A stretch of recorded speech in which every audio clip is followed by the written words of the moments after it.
FIFA world കപ്പിൽ ഇന്നലെ നടന്ന round of 32 England versus DR Congo. ഈ DR കോങ്കോ എന്ന് വെച്ചാൽ ഒരു ഡോക്ടർ കോങ്കോ എന്ന് പറയാറുണ്ട്, പക്ഷേ അത് ഡെമോക്രാറ്റിക് റിപ്പബ്ലിക് ഓഫ് കോങ്കോ, അതാണ് DR കോങ്കോ.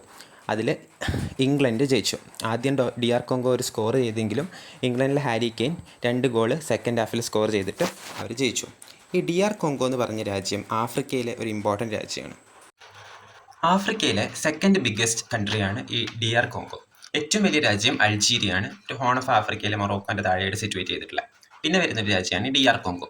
അപ്പം ഈ ആഫ്രിക്ക എന്ന് പറഞ്ഞു കഴിഞ്ഞാൽ നമുക്കറിയാം വളരെ വലിയൊരു കോണ്ടിനെൻ്റ് ആണ്. ഇപ്പം നമ്മുടെ ഏഷ്യയിലെ ഇന്ത്യയുമായിട്ട് കണക്ട് ചെയ്യുകയാണെങ്കിൽ പാസ്റ്റിൽ വാസ്കോ ഡ ഗാമയൊക്കെ ഈ സൗത്ത് ആഫ്രിക്കൻ്റെ അവിടെയുള്ള Cape of Good Hope round ചെയ്തിട്ടായിരുന്നു ഇങ്ങോട്ട് വന്നിരുന്നത്.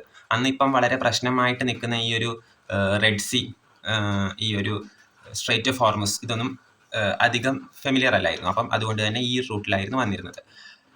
ഇത് ഫെമിലിയർ ആയിരുന്നു, പക്ഷേ ഇത് അന്ന് വേറെ രാജ്യത്തിൻ്റെ ശക്തിയുടെ കീഴിലായതുകൊണ്ട് ഈ റൂട്ടിലായിരുന്നു വന്നിരുന്നത്. അപ്പം ആഫ്രിക്കയിലെ ഏറ്റവും സെക്കൻഡ് ബിഗ്ഗസ്റ്റ് രാജ്യമാണ് democratic republic of Congo. Biggest രാജ്യം വരുന്നത് അൾജീരിയയാണ്. അപ്പം ഇതാണ് നമ്മുടെ ഹോൺ ഓഫ് ആഫ്രിക്ക എന്ന് പറയുന്ന ഭാഗം.